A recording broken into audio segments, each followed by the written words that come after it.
Wabanabiekna, wabanabiekna, mega the suspella madiek, Bukula the Musha, wabanabiek.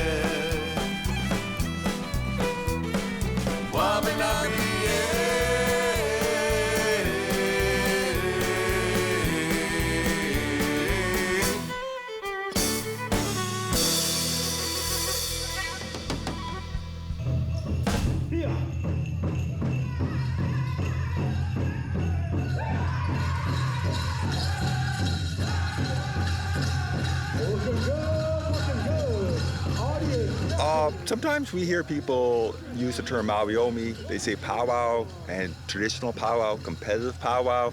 Are the are those terms interchangeable, or would we be able to differentiate them? I grew up with Pow Wows, and I remember going to the first one in Halifax, and I can remember going to when S1E5 started them, and I went almost every year, and I grew with them as they changed and I was changing.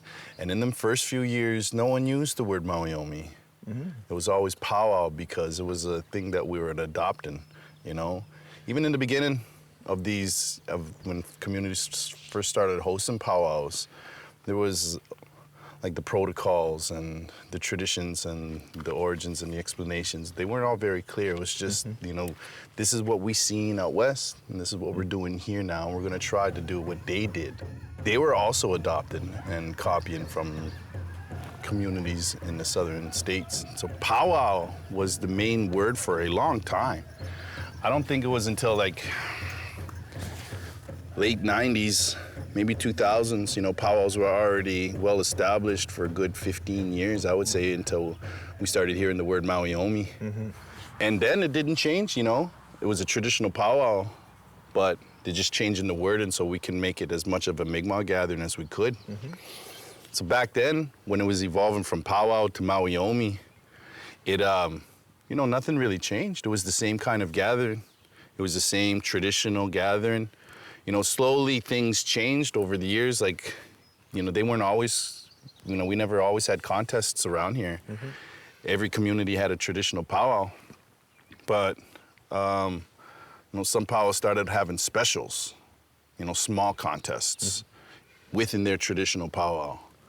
And then it kind of grew from that, I think. The contest side, I feel it's necessary because it creates interest. It creates ambition, and it creates people to want to dance, and it creates singers to want to sing and to be good with others. And it's grown Pow Wow, even here in the Maritime, since more contest Pow Wows have been popping up in my community, Eskasoni, Millbrook, the Maui Dodgic, and now Annapolis Valley. It creates more dancers, because for a while there, we had a lot, and then the interest wasn't there anymore. I think like once internet started getting big, the interest of singing and dancing just kind of flatlined until contests came about. So really for me, there is not much difference, because in the end, it's all about singing and dancing. And if you're at a contest Pow Wow, you're singing and dancing for the people still. Even though you're competing with everyone else, you're there for the people. And on a traditional Pow Wow, it's the same. You're there dancing for the people. You're just not competing with other dancers. It's hard for people that don't live in the world to separate them both, because they see the competition and they see the friendliness of traditional Pow Wow, and those are the clear differences. But when you're inside that world, I don't think there is much. Not for me, anyway. We're all here to gather to sing and to catch up and socialize. Yes, ladies and gentlemen, every intertribal is a spot dance that's open to We're here at the Sipataginic First Nation Mawiomi Pow Wow, and we're on a bit of a lunch break, so we were very fortunate to be able to catch Brady Gugu, one of the head dancers. Brady, welcome. Hi, it's good to be here. Yeah, it's exciting. So could you tell us a bit more about being one of the head dancers here with the event today? Yeah, it's a fantastic experience. I'm really glad to come out, and I'm really thankful for the opportunities given to me to come out as a junior head dancer, and I'm having a really good time. Excellent. My parents, I think they got me my first regalia when I was around 3 or 4 years old, and I've just done it on my own, and I've just enjoyed it ever since. Excellent. Obviously today we've seen different styles of dancing. We've been listening to other people talk about different methods and everything. So a question I need to ask is, what is this potato dance that we saw today? It is a two-person dance where they have a potato in between their foreheads, and they stick their foreheads together to try to keep that potato there. And they do certain challenges that are given to them by the MC, which is either jump and spin around, and last one to drop the potato, they win. Yeah, they win the prize. How'd you do? Not well. As you've seen, if you watch the dance, I dropped it a couple times at the start and instantly lost. You have some incredible regalia that's on here today. Everyone's unique, and I was wondering if you can just share a bit about your regalia with our viewers. Yeah, I'm a men's traditional dancer, and this is a men's traditional regalia with the bustle of feathers on my back, the roach on my head, and all the different designs, and specifically the colors represent my traditional colors, the colors that were given to me by an elder. That represents me. And so with these designs were designed for me, and you see the Mi'kmaq swirls and everything. Yeah. And all of this stuff represents me and my culture and my people. I've danced all across Nova Scotia, all across the Maritimes. I haven't gone too far, but I think farthest powwow I've danced at was in Montreal. Okay. The Mohawk tribe down by Montreal. That's the farthest powwow I've done, and I'm looking forward to future powwows that I can hopefully go to even farther, and maybe even someday Gathering of Nations. That would be incredible. Brady, again, thank you very much. Whalesong, Namoltas. Thank you. Thank you. Well, So when we have a Gojua contest, I'm always curious, how do we judge it? How do we evaluate it? Because obviously there's a prize to be won here. Gojua is not new, but it's new into the powwow scene. We've been working really hard on trying to get Gojua on that same level. Contest powwows that have been well established, incorporating Gojua and making it a same category. So you have to come up with ways to judge. And it's never been done before, because the old traditional way of Gojua was kind of stamina, you know, staying on beat and keeping up with it and not getting tired and just keep dancing and staying on beat. That's the old way. So now there's these new styles popping up all over Mi'kmaq. It's beautiful, and it's happened really fast.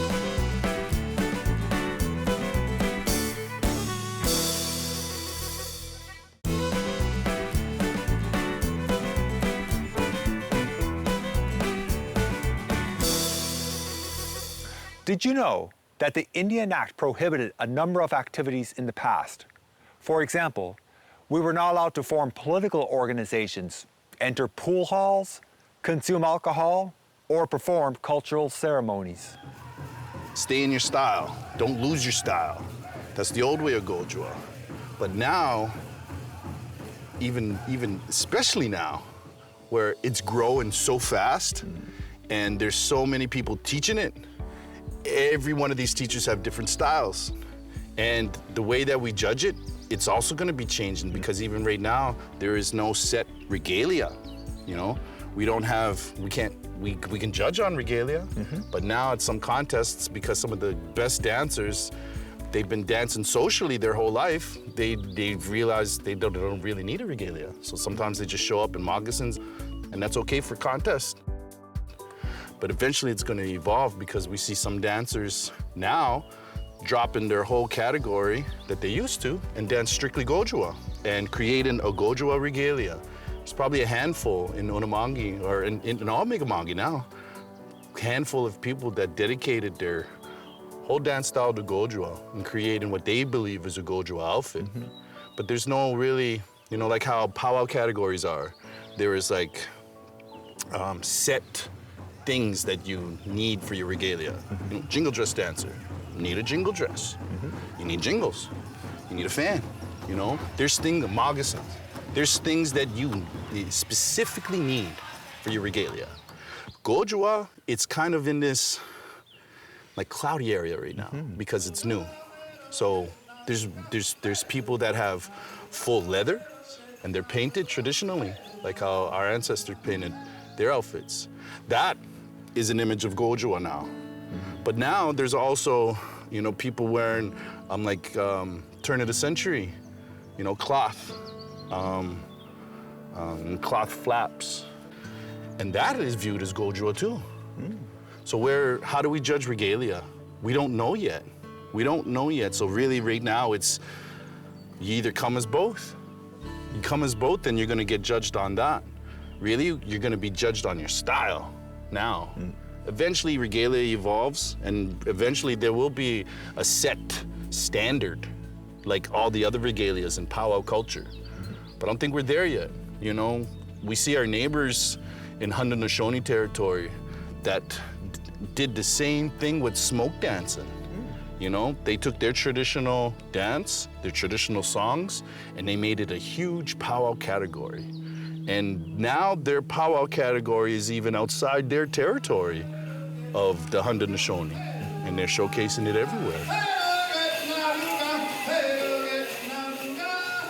Obviously, we have known with our history, the Indian Act prohibited a lot of our activities, cultural practices, limited a lot of our rights.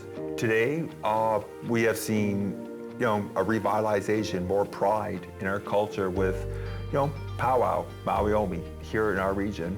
What's it like seeing that for both of you? I think it all started again when we started having summer games within each one of the communities. Because as the summer games were starting to spread, they also had cultural activities. This, I sincerely believe this is when the powwows started reviving again. Because as they're having a small little cultural village in the summer games, they would show you how people would do different things, how to make luskandigan, how to boil tea. They'd have competitions and stuff like that. Next thing you know, we're starting to have powwows. For the longest while under the Indian Act, they were prohibited. It was more out west than down here, but the potlatches, they went underground. They weren't allowed to have them. But I mean, even in our Waltis games, we weren't allowed to practice those. It was a form of witchcraft.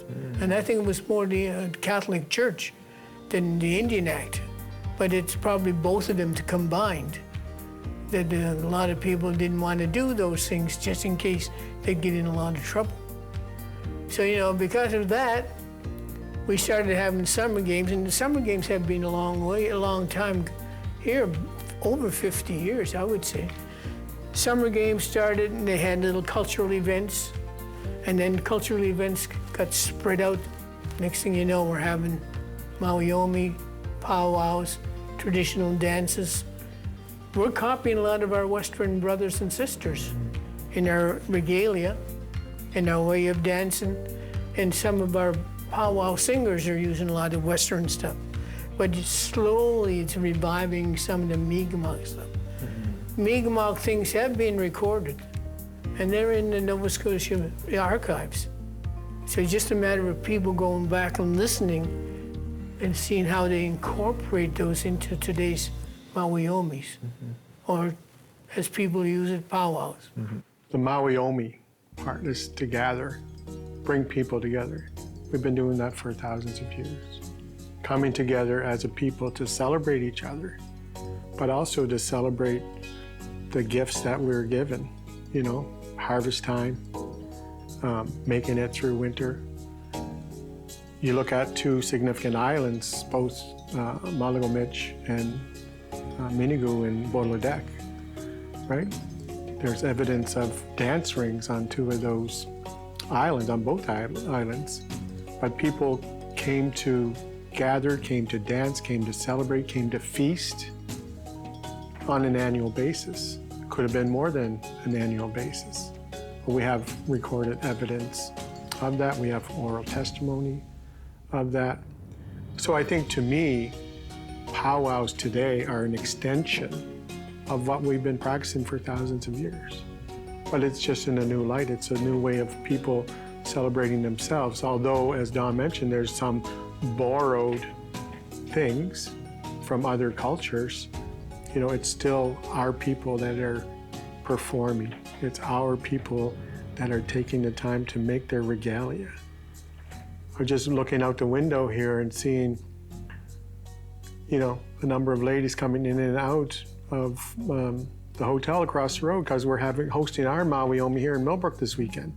And they're wearing their ribbon skirts. That didn't happen 15 years ago or 20 years ago, right? But it's happening more, you know, growing up, my sisters weren't really wearing a ribbon skirt. I wasn't wearing a ribbon shirt. We weren't celebrating Mawiomi like it's being celebrated today. So again, it's that cultural resurgence, people coming back to wanting to know what our traditional ways are. And sometimes we have to borrow, right? But you know what? We're making it and we're doing it through a Mi'kmaq way.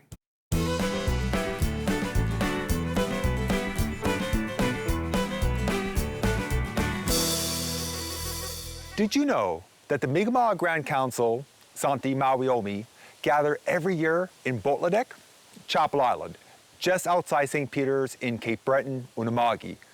Since pre-contact times, Mi'kmaq go to the island every year for spiritual gatherings and Grand Council governance. We still do. In 2006, the island was designated as a National Historic Site by Parks Canada. There's a lot of powwows in the Atlantic provinces. I don't know, about 30, maybe 40 different ones. And each community has their own uniqueness. I had the privilege of traveling with the Lieutenant Governor here for 5 years, 7 powwows every year. You know, and they also learned a lot of rich Mi'kmaq culture and history by attending, and they loved it. Now, when we first started powwows, it was just strictly, mostly Mi'kmaq people. We have a lot of people attending our powwows today because they're interested. They want to know what's going on. It also gets away from the idea, oh, it's only for Native people. It's for everybody. Come and enjoy and take part. Because some of our dances is everybody can take part in it. If you feel like dancing, somebody will show you the steps. Come on in. It's part of the relationship building. For me, Gatherings Do today is to bring people together. I have a fabric store which I offer services such as sewing machine repair and alterations. If I'm not here at the store, usually on weekends I'm at powwows, and I bring these beautiful ribbon skirts. And these skirts have fabric, usually 2 meters of fabric for a regular size, and then 5 rows of ribbon. So I really want to encourage people to make their own skirt. This gentleman, he actually purchased this beautiful rawhide from another Indigenous vendor. And I'm actually going to be making a custom vest for him. So this will be his first vest. I also appreciate all the other vendors because I'm not a beater. So I tend to trade or barter. So if I usually go to the powwow without any earrings and come back with earrings because it gives me a chance to not only support the local vendors, but also to support their craft, but also their artisans, just as much as they support me. Greg, welcome to Mi'kmaq. Hey, good to be here. Always good to be here. So, of course, you're from away. Can you tell us a bit more about your home nation and territory? Yeah, my home nation is Mistawasas Nehiyawak. It's in Treaty 6 territory, now Saskatchewan. And my grandpa was our last hereditary or last lifetime leader. He did it for 44 years. Then his father, my great-grandpa, did it for 55 years. And he was raised by my namesake, who signed our treaty in 1876, Mistawasas. So that's why I got that written here. I always pay homage to treaty, always pay homage to my home community. When I got initiated into the powwow circle, that's where I got initiated, was at my home community. Amazing. So, of course, being out the home territory, home community, you're here in Mi'kmaq territory, and you're doing some wonderful MC work for the weekend. How'd you get involved with this here? Well, I used to go to powwows for about 10 years out west, where I'm from. And I didn't dance, I didn't sing, but I was a driver. And I drove elders, I drove drummers, singers, and dancers. And that's how I learned. It wasn't until I got married, and my wife was a dancer. So she got me out to Pow Wow dance as a men's traditional dancer. She got me into the Pow Wow trail. But I used to MC conferences, meetings, assemblies. Is this your first Mi'kmaq Pow Wow Mawiomi? Oh, not at all. I've been to Buckankek, I've been to Eskasoni. Okay. I've been here, Listagouche, participated as dancing, and it's just beautiful out here. It's the food, but most of all, I think your greatest treasure out here is your people. They're just so kind. It's overwhelming sometimes. Bring a tear to your eyes, like it's so powerful. Oh, we welcome, helping guests, people coming here for hundreds of years, and you know what? You're always welcome in our nation anytime. As an MC, as a master of ceremonies, with a Pow Wow, with a Mawiomi, lots of people, lots of different ages, different styles of dancing. What are some of the big responsibilities of being Well, the big MC? responsibilities, like for me, I lucked out because I also used to do arena directing. So when you arena direct, you got to cue up the drums, you got to cue up the next dance, you got to get all the order going. So the MCs take their direction from the arena directors. So to become an MC, knowing how everything operates out there has really helped a lot. My co-MC tonight, he's also, like I used to dance men's traditional, same with my co-MC, and he also used to arena direct. So that's how we can work with the arena director to get everything going. This way we can announce it. You know, we can say what the next category of dance will be, if it's a special dance like our potato dance, or we've even had a form of musical chairs I've seen at these. Oh, wow. Do you think we'll see any musical chair events tonight or tomorrow? I don't think so, but I think tomorrow, well, tonight we'll have the Iron Man, an Iron Woman. So they dance until they can't dance no more. Wow. It is something, you know? And tonight will be the contest. So every category will be contested. It gives the community a chance to give. I mean, this young dancer came into the Pow Wow today, a jingle dress dancer. Her first dance, she did a giveaway. So right from the get-go, it's all about giving. So that's why they have these contests, that's why they have these specials, it's to give out more. So all the guests that come from another community, they're able to pay them something or give them something to help them out with gas and say, hey, Walalan, Kachimi Gwich, hi, thank you so much for coming out and dancing at our gathering, at our Mawiomi. That's incredible. I do want to share a bit of a personal story with that one there. So my cousin was Donald Marshall Jr. When he was in prison for a crime he never committed, he was a bit of a poet as well. So he wrote a lot of poetry, and the poem he wrote was a poem that my late mother-in-law performed at our wedding for me and my wife, and the poem was called Happiness.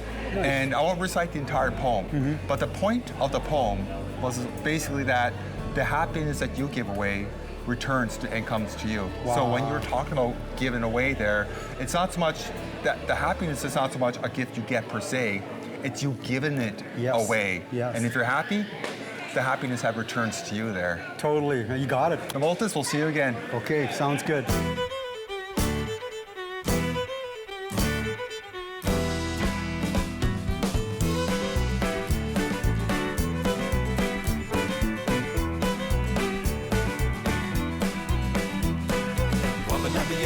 Wabanabi Ekna,